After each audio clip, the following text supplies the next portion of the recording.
mais um podcast da nossa Superi Telecom.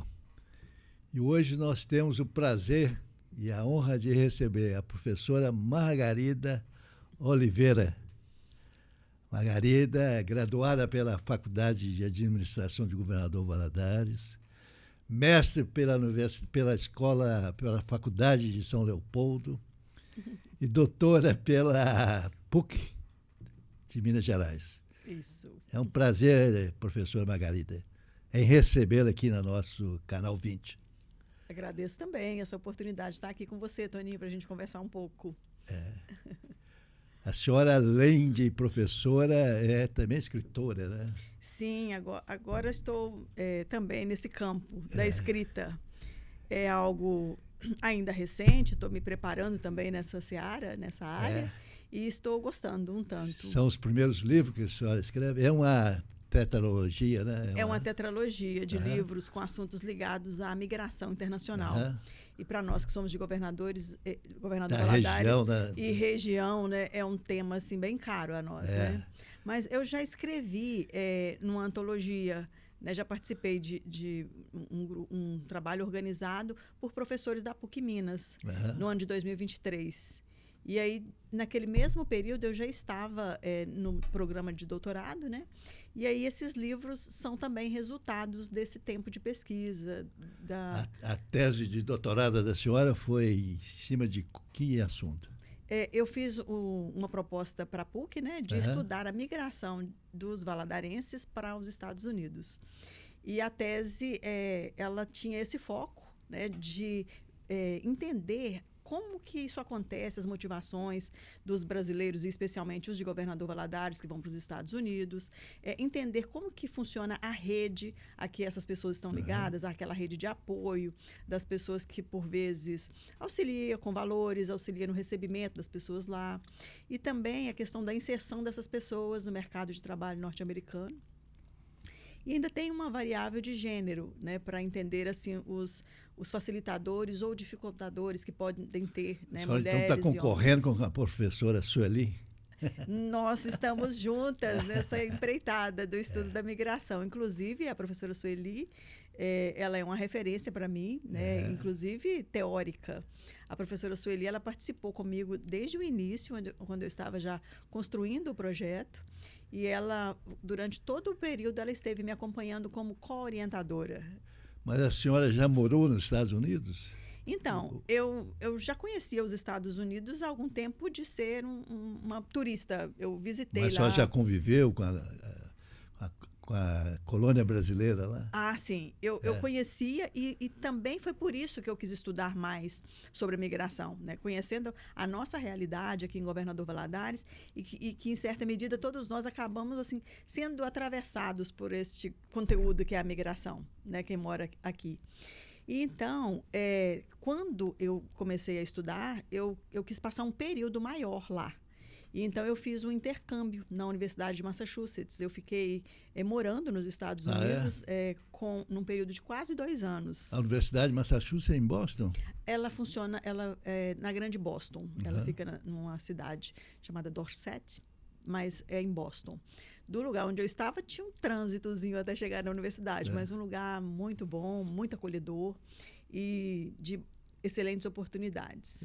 Nós tivemos negócios lá em Framingham. Em Framingham, sim. Eu pude conhecer a cidade de Framingham também, inclusive a comunidade de brasileiros de Framingham. É muito grande a comunidade. Talvez seja a maior comunidade na Massachusetts, seja em Framingham. Sim. Uma coisa que eu achei assim, muito interessante ao caminhar pelas ruas em Framingham, Só tem. Alguns empreendimentos chegam a ter assim, alguma semelhança com os empreendimentos que a gente vê aqui. Não, tudo vitrines de lojas. Não sei o que, Bituruna, Rio Doce. Sim. E para algumas pessoas, Framingham é considerada a cidade irmã de Governador Valadares, né? Alguns dizem. Aliás, oficialmente. Sim. Nós tivemos, na época que eu estava na prefeitura e o prefeito era o Mourão, nós assinamos um convênio com a cidade de Framingham, de parceria, né, de co-irmãos, Framingham e Valadares. Sim. Lá assim, se conta, né, nesse período que a gente vai buscando compreender melhor a cidade, se conta, e você deve se apropriar dessa história até mais do que eu, por essa vivência, mas se conta que essa cidade de Framingham teve um período na história, no passado, que ela estava com a tendência talvez até a desaparecer ali do mapa, assim, tamanha era a população reduzida de americanos. Não, a bem da verdade é o seguinte, ali era uma cidade industrial. Uma cidade industrial. Cheia de indústrias de confecções, de sapatos, grandes prédios, entendeu? Sim. E depois, com isso também, a chegada dos brasileiros favoreceu muito estar nesse lugar, também por esse motivo e também porque os aluguéis lá eram valores. E o que aconteceu? Com a globalização e a presença da China, né? Essas indústrias fugiram todas para a China. E isso deu um desequilíbrio enorme na cidade, Sim. um esvaziamento enorme na cidade. O centro da cidade era um centro fantasma. Quase no deserto. Aí, eu não sei a história de quem foi o primeiro que foi para Framingham, por que foi para Framingham. Eu sei que aquilo foi crescendo, a massa, né, de brasileiros, sim. E foi ativando a cidade. Sim. Então, eles são, inclusive na minha época lá, que nós trabalhamos lá, isso há 20 anos atrás, a comunidade de Framingham, a prefeitura, eles eram muito assim, eles tinham muita, gostavam muito do brasileiro por causa dessa questão né? Dessa presença mesmo, e de ter, né? Sim. Eu, nessa oportunidade agora desse estudo, eu entrevistei um casal que mora em Framingham e outras pessoas também, mas esse casal me destacou assim, nessa fala sua assim, de como que isso começou, porque ele também migrou há muitos anos para os Estados Unidos, em torno de 30 anos ele foi para os Estados Unidos. E ele foi com a intenção de ficar em Nova York. Mas com o tempo e o custo de vida de Nova York, ele buscou ir para Boston, mais barato. E um lugar mais acessível. E ele foi exatamente para Framingham, ali próximo a Framingham tem uma cidade também chamada Marlborough. E aí ele foi uma ponte, né? Ele é digamos, desse ponto de rede, né? Desse nó dessa rede que levou muitas pessoas. Eles me contando, né, que os irmãos da esposa, que também participou da entrevista, me parece que foram umas 6 pessoas. Então, iam os homens e aí mais na frente faziam casamentos até por teleconferência. E aí iam chegando e deixa eu te falar para você, essa teleconferência fomos nós que fizemos. A gente construiu aqui em Valadares uma sala enorme de videoconferência. Sim. E outra lá em Framingham.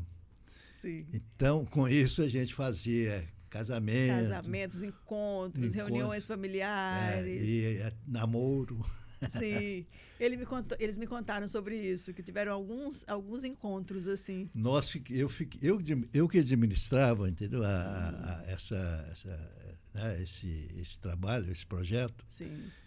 E com o tempo eu comecei a ficar muito triste, entendeu? Porque eu via assim, famílias que tinham 30 anos que não se viam, entendeu? Sim.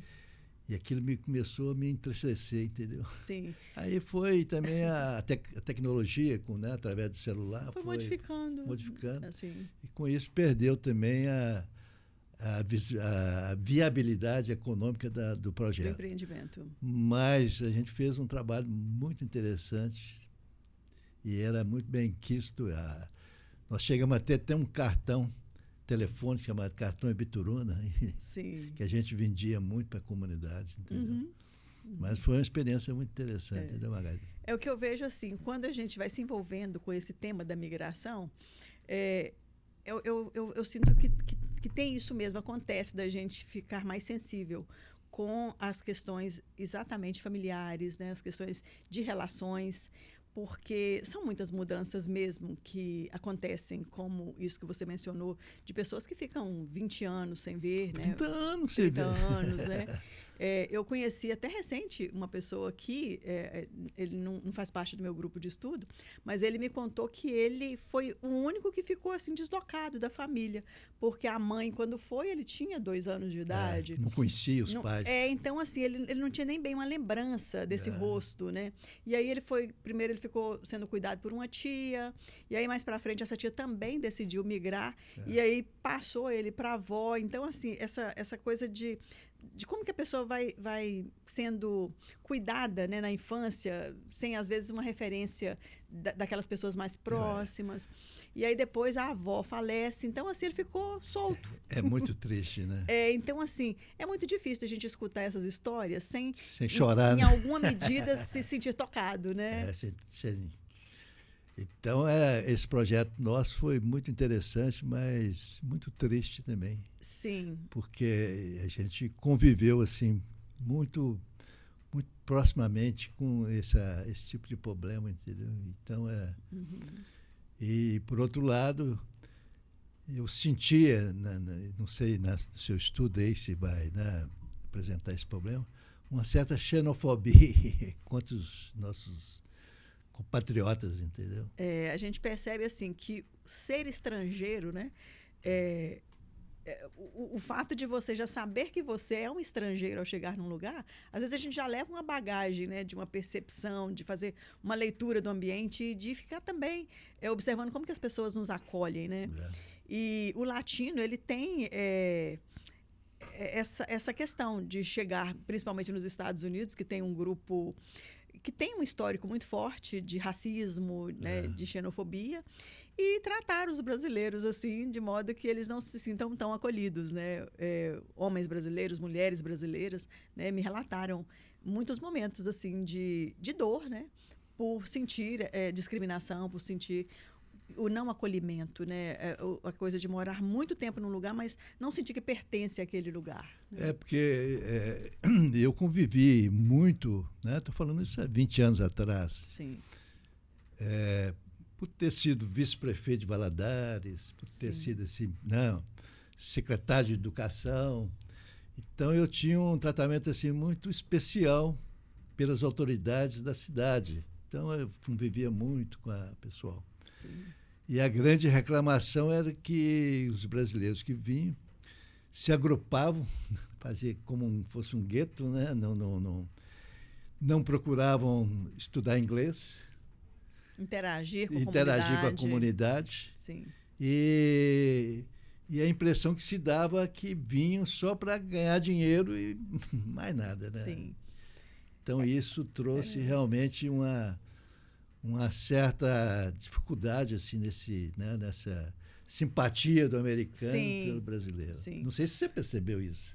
Eu vejo assim que o plano migratório de muitas pessoas no início da migração, né, há 30 anos atrás, 40 anos atrás, era exatamente esse. Né, de ir para os Estados Unidos, de certa forma, talvez até sacrificar um pouco a vida amorosa, a vida familiar para poder fazer um recurso e depois até retornar e investir. A gente vê que na cidade tem alguns empreendimentos até hoje, inclusive, que têm características que eles experienciaram lá. Então, assim, o fato de ter uma carga de trabalho muito pesada, né, distanciava mesmo dessas pessoas não tinha tempo para o social. Isso, né? Tempo para a vida social. E aí, com isso também, o tempo de aprendizado, o tempo de entrar numa escola, o tempo de aprender. Então, assim, acaba que parecia e ainda parece para alguns imigrantes um conforto encontrar os seus. Encontrar as pessoas que falam a sua língua. Isso é natural, né? E é da própria característica nossa de querer se sentir mais facilmente compreendido. Não, e eu percebi, né, lá, não sei se você sabe, em Framingham tem uma comunidade russa também. Inclusive, Framingham tem como uma co-irmã lá na determinada cidade russa, entendeu? Sim. E é a mesma coisa. Sim. Se juntavam e não... Sim. E não queria saber de falar o russo. Sim. E isso é natural. Você vê que nós temos uma comunidade chinesa aqui que é fechadíssima, entendeu? Sim, sim. a gente observa que ainda hoje, né, eu tive esse período que eu passei lá, eu pude ser convidada, por exemplo, a participar do Dia do Milho. O que era o Dia do Milho? As pessoas se reunindo para ir numa fazenda onde conseguia se comprar o milho brasileiro, né, as sementes que foram plantadas lá era de milho brasileiro, para ter o prazer de compartilhar uma mesa onde comiam produtos que eram feitos do mesmo modelo que se faz aqui, com as mesmas receitas, com a mesma forma. Então, assim, aquele dia era muito especial, porque era o dia que você podia conversar com as pessoas muito abertamente e falar das receitas da própria família, sentir, assim, de certa forma, uma proximidade com aquela comida que a mãe fazia, ou que a tia fazia, ou que a avó fazia. Matava a saudade. Né? Matar a saudade, isso. Então, a gente diz assim que se formam bolhas, né? Então, eu encontrei lá grupos espíritas, né? Que fazem estudo. Aí, aquela bolha do pessoal que estuda, está ali estudando a espiritualidade, né? Os evangélicos também, sim. E aí, aqueles grupos ali, tem gente que trabalha na universidade, tem gente que trabalha com a construção civil, tem gente que trabalha com a limpeza e diversos outros setores, né? Também os evangélicos, eu também visitei algumas unidades lá onde tinham brasileiros, inclusive...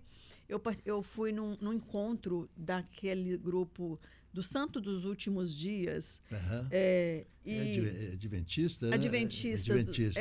E eles têm uma estrutura muito interessante. O Adventista, o Mormon, né? Não sei. Os Mormons, isso. Mormon. Eles têm uma estrutura muito interessante, assim, de acolhimento, e eles dão uma importância muito grande em auxiliar os estrangeiros. Então, eles têm uma unidade grande, próxima ao MIT, né, em Cambridge, e lá eles separam as salas. Então, tem as salas para os brasileiros, tem as salas para os haitianos, tem as salas... Né, no caso, é mais pelo idioma. Né? Quem quer participar ouvindo em espanhol, quem quer ouvir em português, quem quer ouvir em inglês. E é exatamente para propiciar esse espaço das pessoas se sentirem em casa. Então, eu tive uma manhã inteira participando com eles lá e vendo isso, essa dinâmica, né? E essa preocupação deles em acolher. E, no meu caso, eu estava lá numa qualidade de pesquisadora visitante, mas eu observei que eles têm um cuidado, eles ligavam para saber, né, como é que eu estava ali morando, se as minhas necessidades estavam sendo... devidamente resolvidas.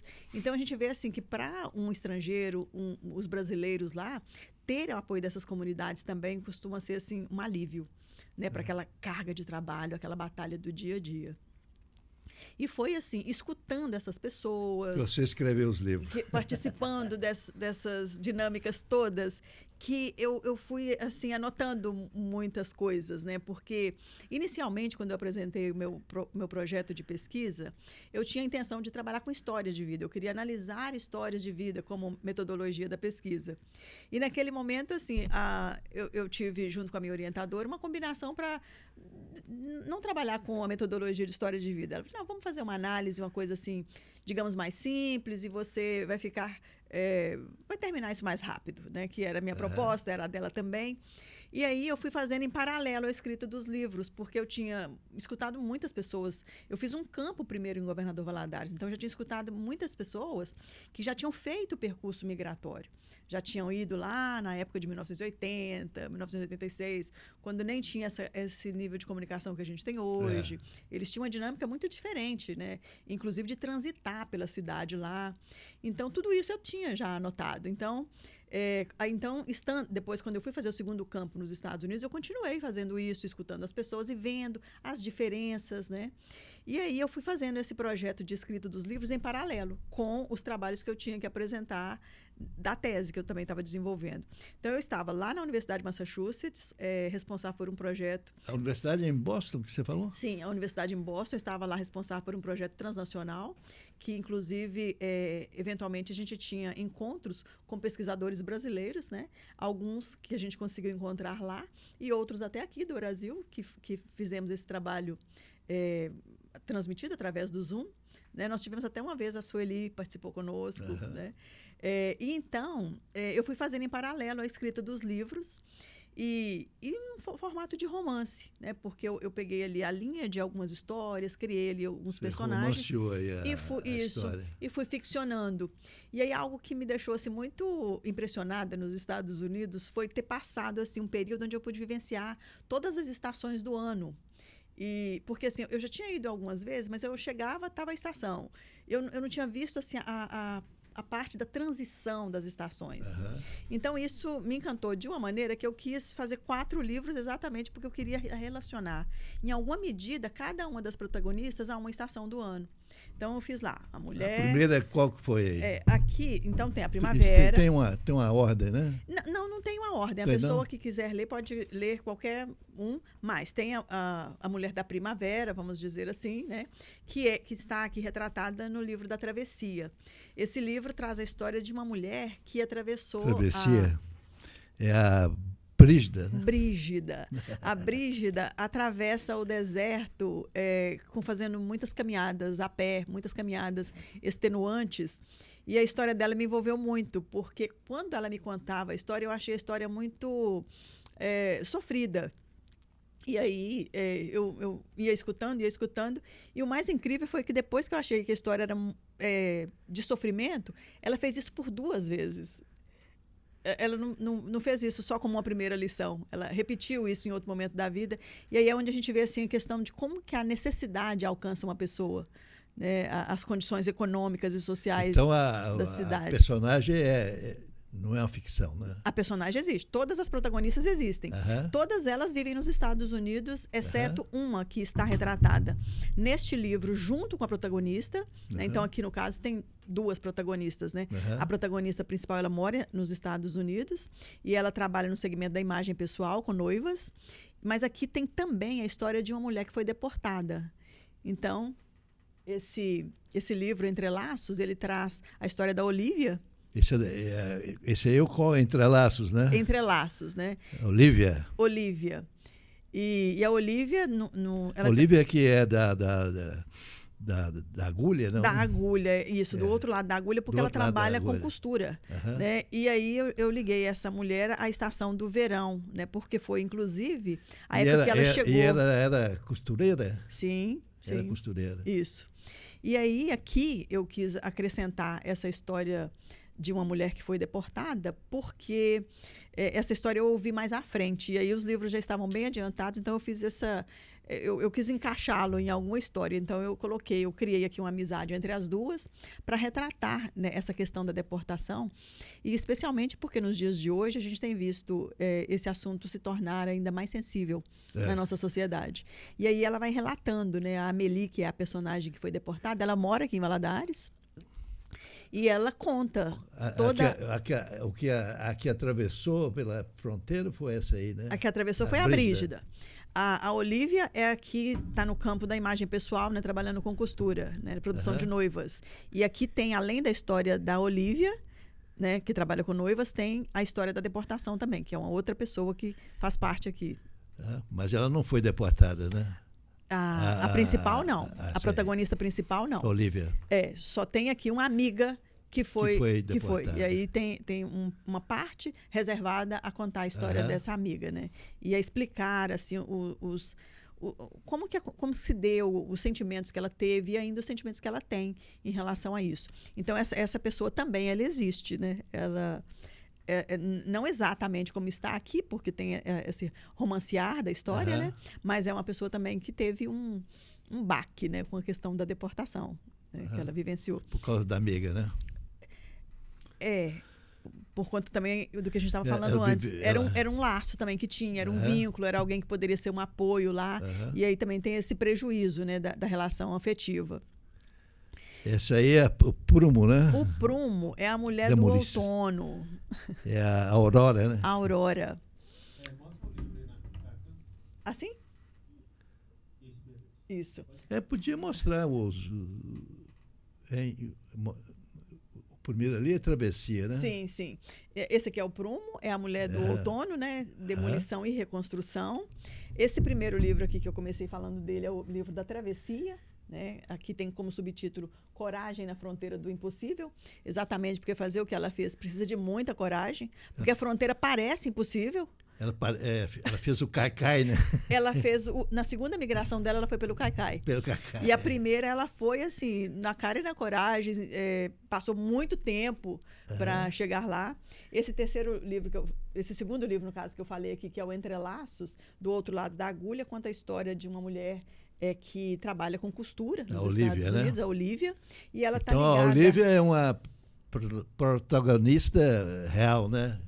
Todas elas são reais. Essas mulheres todas existem. Existem, né? Existem. E são vivas? São vivas, todas elas. Todas elas migraram para os Estados Unidos jovens.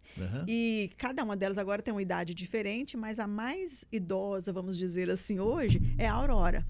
Ela teria quantos anos? A Aurora tem 61 anos agora. Quando eu entrevistei, ela tinha 60, né? Porque ela foi para os Estados Unidos numa condição assim que a gente em toda essa reflexão que a gente estava fazendo anteriormente, ela deixou filhos muito pequenos aqui. Ela era uma jovem. Ela foi em 1986 para os Estados Unidos. E ela deixa 3 crianças aqui no Brasil e isso... E por que tem demolição e... Sim, demolição e reconstrução. E reconstrução. Essa palavra prumo, né? Demolição e reconstrução, ela está relacionada com a construção civil, né? O prumo é uma ferramenta. Mas ela era pedreira? Isso, exatamente. Era pedreira. Isso. A escolha do nome de cada livro está relacionada exatamente com a protagonista. A protagonista e o que foi mais forte na história dela. Então, essa mulher, ela enfrentou exatamente aquilo que a gente conversava no início. Ela enfrentou muita exclusão. Ela se sentiu muito... negra? Ela é negra. Negra. Ela se sentiu muito rejeitada nos ambientes que ela estava. E aí, com isso, ela acabou encontrando um lugar mais fácil para transitar dentro das obras de construção civil. E porque o marido dela já trabalhava com construção civil. Então, ele já tinha alguma facilidade para negociar, para conversar com as pessoas por conta do idioma. E ela ainda não tinha nenhuma facilidade. Então, ela acabou ficando dentro da construção civil. E tem muita gente que foi para trabalhar nessa área de Exatamente. E a essa época que ela foi, que foi 1986, não era muito comum as mulheres na construção civil. Então, ela era uma pessoa só. Exceção, ela era uma mulher numa equipe grande. E aí, quando a gente coloca esse subtítulo Demolição e Reconstrução, porque isso está relacionado com a própria, metaforicamente, a história que ela vivenciou lá. Porque como ela era uma mulher originária da área de salão de beleza, lidava com a imagem pessoal, com a autoestima de outras mulheres, a dela também. Então, assim, ao entrar para um ramo de construção civil, ela foi, de certa forma, se desconstruindo desse lugar de mulher com cuidados, com vaidade, né? As unhas pintadas. Dondoca, né? O cabelo, né? Então, eu vi, assim, que no dia que nós marcamos a entrevista, ela estava muito bem arrumada. Então, eu percebi que ela era uma mulher que gostava de se cuidar. Né? Então, assim, ela ter passado esse período todo trabalhando dentro de uma construção não estava se combinando muito com aquela mulher que eu encontrei, né? Mais recente agora. Eu encontrei ela já tinha 60 anos, né? Então, ela já me contou uma história completa, né? Dos filhos pequenos, dos filhos que foi crescendo, dos filhos que ela teve lá nos Estados Unidos, como é que foi. Depois, como que foi a reunificação familiar. E aí, mais tarde, a questão assim, da própria referência que os pais acabam dando aos filhos por migrar. E isso refletiu nos filhos dela, que eles, quando se tornaram maiores, ela já tinha feito o retorno para o Brasil. E eles começaram a migrar um por um.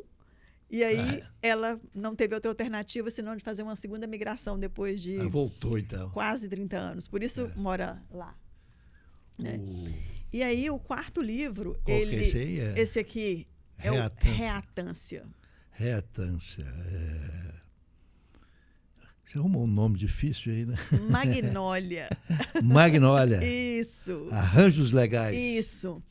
Reatância, essa palavra reatância, ela é um pouco diferente mesmo. Diferente, né? Essa palavra ela é originária na engenharia elétrica. E ela vem de reator, porque ela é o ponto de conexão daquilo que foi desconectado. E na psicologia, na área comportamental, essa mesma palavra é usada quando alguém sente que o direito dele foi perdido, quando ele ficou desconectado daquilo que ele entendia que era o direito dele. E ela se sentia que o direito dela de ir e vir tinha sido prejudicado prejudicado. Essa é a Magnólia, A né? Magnólia. Por estar morando nos Estados Unidos de modo E ela é viva ainda? irregular. Sim, ela também mora em Massachusetts, essa mulher. E aí essa palavra arranjos legais, como subtítulos aqui, remete a como que ela se articulou para se legalizar no país. Então, esse livro aqui, ele traz a história do casamento. Arrumou um casamento Arrumou fajuto lá. um casamento e ela comprou esse direito de estar nos Estados Unidos através desse casamento. E isso para ela... Isso é muito comum, né? É muito comum e para ela isso acabou se transformando numa dor. Porque ela buscou relacionamentos que ela pudesse se casar, ela teve uma filha num relacionamento com aquela expectativa de que esse relacionamento fosse fluir e fosse dar certo. E acabou assim que teve uma frustração, outra frustração, até que ela decidiu mesmo que ela compraria um casamento. Mas a questão é que ela não encontrou um casamento com um homem, ela comprou um casamento com uma mulher. Então, isso para ela, assim, por conta da forma que ela tinha mentalmente, como ela entendia os processos, a questão familiar, ela achou que isso seria uma vergonha. Um conflito, né? Um conflito muito grande da questão da normatividade social, porque ela, à época, ela tinha um namorado. Isso é em que época que aconteceu isso? Ela casou em torno de uns quase 10 anos atrás, porque hoje ela já é legalizada. Realmente, ela se arranjou legalmente. Mas, à época, ela tinha um namorado que não morava na casa dela. Ela morava ela e a filha, e esse namorado, ele estava sempre na casa dela. Mas aí ela teve que trazer a mulher para morar dentro da casa. Para provar que... Para provar, porque é um sistema, né? E então, isso para ela custou muito caro, porque ela não queria revelar isso para a família dela. Mas o fato da mulher que ela casou ter um estereótipo, e aí houve muitas vezes questionamentos da própria filha, que já era uma adolescente. Então, assim, isso para ela não foi muito fácil sério, né? de lidar. Então, eu me lembro dela relatando, assim, que a família dela, que é daqui, ela, assim, preservou o máximo que ela pôde, porque para ela isso não era uma coisa confortável. Principalmente o fato de estar casada, né, nessas condições, já de ter pago por um casamento, né?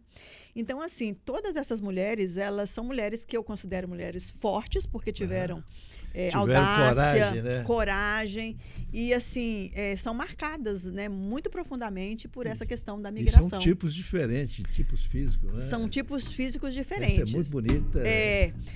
Essa mulher do casamento era uma morena dos cabelos enrolados. Essa mulher do prumo é uma senhora, né, de pele negra, mas uma mulher muito bonita também. Essa mulher da travessia, você percebe que eu coloquei aqui um estereótipo de uma pessoa um pouco acima do peso, porque eu quis exatamente trazer essa imagem do que significa uma pessoa fazer caminhadas extenuantes fora do peso. Porque uma coisa é pensar num atleta, né, passar ali dias e dias... A pessoa magra já tem dificuldade. Né? E aí, assim, ela, ao relatar, ela relata que assim, teve muito medo de não dar conta e de ficar para morrer na fronteira, né? Porque aquela condição que eles vivem ali, a presença de coiotes, eles não têm muita empatia também com os imigrantes que estão atravessando, né? Não, né? E essa do Entrelaço era uma moça muito jovem, assim. A gente coloca um semblante assim de uma pessoa que carrega um pouco de pureza e ingenuidade, porque ela foi pensando assim, eu estou indo para um país de primeiro mundo, assim, o Brasil é uma coisa que vai ficar no meu passado, que eu não tenho o menor interesse mais no Brasil. É isso aí, professora. E aí, quando chega, depara com a realidade também, né? O tempo é curto. O tempo passa rápido. Mas a senhora está de parabéns. Depois eu vou comprar um livro e ler. E eu leio 2, 3 livros por mês, entendeu? Então tá fácil. Apesar de que as pessoas hoje leem pouco, né? Sim. Sim. Eu vi uma coisa interessante, você falando, que na vida a gente tem que ter um filho, né? Plantar várias árvores e escrever um livro. Mas ele falou o seguinte, o difícil é criar o filho, regar as árvores e botar alguém para ler os livros. Sim. Porque é triste que pouca gente lê hoje, né? Sim. Agora, isso causa alguma contradição também. Eu estive na Bienal agora, eu fiz o lançamento desses livros na Bienal do Rio de Janeiro. Ah, é? Que nesse ano a capital do livro, né? É o Rio de Janeiro. E eu fiquei muito impressionada com o público jovem comprando livros, assim, muita gente, multidões mesmo, assim, comprando livros. É isso aí, professor. O Salmo já está anunciando. Claro. Muito obrigado pela presença da senhora. Sim. Sucesso lá na Universidade Federal de Juiz de Fora, no lançamento do livro, né? Sim. A senhora vai fazer uma palestra na academia, né? Sim, de letras, na próxima terça-feira. Então tá certo. Muito obrigado. Eu que agradeço a oportunidade dessa conversa amistosa e essa conversa tranquila. Muito bom. Bem grata pela oportunidade, então. Toninho. Boa tarde. Boa tarde.